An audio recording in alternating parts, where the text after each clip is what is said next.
La Biblia afirma que Jesucristo tuvo más hermanos. No obstante, la Iglesia Católica alega que la Biblia, al referirse que Jesucristo tuvo más hermanos, hace referencia a los primos y a los parientes de Jesucristo. Si vamos al original en griego, cuando hace mención a los hermanos de Jesús, habla en la palabra adelphos, que significa hermanos de sangre, y no singeni, que significa parientes o primos. De esta manera podemos ver que la doctrina de la Inmaculada Concepción de María es totalmente errada y espuria. Ahora hablemos de la doctrina de María como intercesora.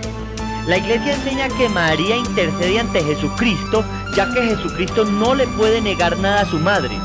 Para tener un favor de Dios, acudimos a María, quien convence a Jesús. ¿Todo esto es real? La Biblia enseña en 1 de Timoteo capítulo 2 versículos 5 y 6 que solo Jesucristo es intercesor y mediador ante el Padre por nosotros.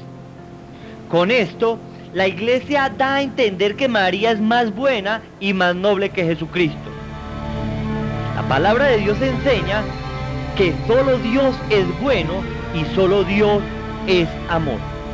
El Catecismo dice en la página 168 que María, por su obra, fue causa de su propia salvación y la de todo el género humano, que la muerte vino por Eva y la vida por María. ¿Puede ver este error herético, doctrinal? ¿Cómo han quitado a Cristo de toda gloria para dársela a María? Observe cómo torcieron la Biblia. La Biblia en 1 de Corintios, capítulo 15, 22, dice: la muerte vino por Adán y la vida por Jesús. Ven claramente que no es por María, sino por Jesús. Recuerdo una vez que al llegar a mi casa habían unas señoras rezando el rosario. Terminando el rosario me acerco y les digo: señoras, una pregunta por favor. Ustedes están orando a María, María les escucha, María escucha sus peticiones y María está aquí con ustedes. Y me dijeron: sí señor, María nos escucha, María nos responde, María nos cuida, María responde y da todas las oraciones que pedimos. Y en estos momentos en Italia hay señores que están pidiéndole también a María, y María los cuida y los escucha y les responde. Y me dijeron: sí señor, en este momento hay mucho marianismo en Italia y en estos momentos María y los escucha y María les responde. Mientras hablábamos se despedían unas a otras y decían: la Virgen te acompañe, la Virgen te acompañe, la Virgen te acompañe. Y decía yo de nuevo: y María en este momento en Japón también hay gente que les pide y María les responde y les escucha y está allá con ellos. Y me dijeron: sí señor, en todo el mundo. Yo les dije: es la herejía más grande que he escuchado en mi vida, porque están diciendo de que María es omnisciente, omnipresente y omnipotente. Le están dando los atributos que solamente tiene Dios. Y esto es totalmente un error y una herejía. Concluimos diciendo que María no posee ninguna de estas virtudes. Ella no es divina, ella no es corredentora, ella no es la reina del cielo. Todas estas doctrinas marianas no son fundadas en la Biblia, sino en conjeturas y suposiciones, para así quitarle la gloria a Jesucristo, el Creador, y dársela a María, una criatura del Creador. Mucha gente cree y dice que los cristianos no amamos o no respetamos a María, pero esto no es cierto. Nosotros la amamos, la valoramos, la respetamos y la imitamos. Pero en cuanto a la doctrina de María, dada por la Iglesia Católica, que son enseñanzas no bíblicas sino humanas, no las acogemos, no las creemos y no las recibimos. Es algo que usted debe de observar y cuidar atentamente, señor católico. Ahora abordaremos la doctrina en cuanto a los sacerdotes católicos. Dentro del servicio sacerdotal católico se encuentran innumerables errores doctrinales, de los cuales tomaremos unos cuantos para que usted, escúchelo bien, para que usted se cerciore del porqué de los incontables escándalos vinculados con estos hombres llamados padres. Resulta que para ser sacerdote el aspirante deberá hacer 3 votos. Deberá hacer el primer voto, que es el de castidad.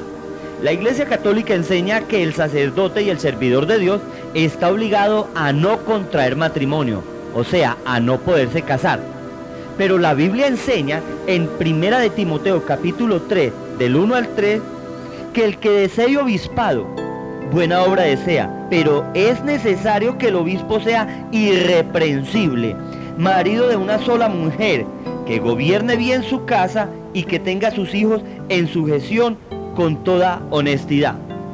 O sea, es el caso de Pedro, que era casado. Más adelante en el capítulo 4 dice: pero el Espíritu dice claramente que en los postreros tiempos algunos apostatarán de la fe, escuchando a espíritus engañadores y a doctrina de demonios, por la hipocresía de mentirosos que, teniendo cauterizada la conciencia, prohibirán casarse. Ven bien claro que el prohibirse casar, que el prohibir tener el matrimonio, es una doctrina demoníaca y no de Dios. La Biblia está en contra del voto de castidad como norma impositiva, como norma obligatoria para el que quiera servir a Dios. Una vez más, vemos que la Biblia está en contra de todas las enseñanzas de la Iglesia Católica. El segundo voto que deberá hacer el postulante católico es el de pobreza, el cual vemos que en la práctica es totalmente quebrantado. Ya sabemos bastante de la ostentosidad del Papa, cardenales y obispos, que con esto desmeritan su palabra. ¿Qué piensa usted del que predica, promete y no aplica? ¿No cree usted que esto es una farsa y una mentira muy seria? La Biblia en ninguna parte nos insta a que debemos de ser pobres o mendigos para servirle a Dios con efectividad. Antes bien, debemos utilizar nuestros bienes para el desarrollo de la obra de Dios y no amar las riquezas. Podemos tener riquezas, pero no amarlas ni confiar en ellas. El tercer voto que deberá hacer el postulante al servicio sacerdotal es el voto de obediencia. La Iglesia Católica enseña que todo sacerdote y monja está obligado a obedecer a todas las órdenes de sus superiores, sin cuestionarlas, sin refutarlas o juzgarlas, así vayan en contra de la misma palabra de Dios. Muy contrario a esto, la palabra enseña en el libro de los Hechos, capítulo 4, 19, cuando los apóstoles dieron prioridad al obedecer a Dios y a su palabra antes que a los hombres.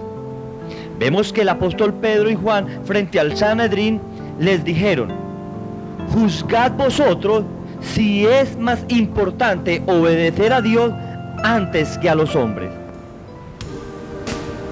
Amada monja, amado sacerdote, yo aplaudo el amor y la entrega que ustedes tienen para el servicio de Dios.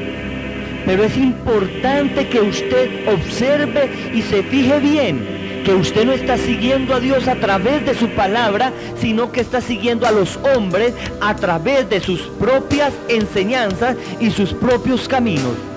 Usted debe de tomar una decisión: obedecer a Dios y a su palabra antes que a los hombres. Otro asunto erróneo en cuanto al sacerdocio católico es en cuanto a los títulos y nombres que a ellos se les dan.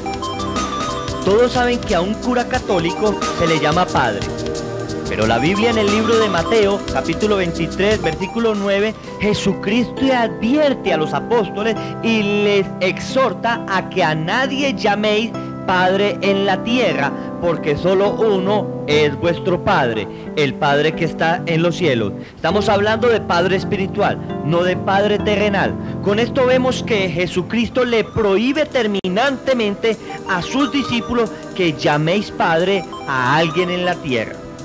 El segundo título que reciben es el de Alter Christus cuando se están ordenando. Alter Christus significa otro Cristo. Todos sabemos que Cristo es el único Cristo y los sacerdotes dicen que son Cristos. Una cosa es decir, Cristo está dentro de mí, Cristo es mi esperanza de gloria, a decir que yo soy otro Cristo.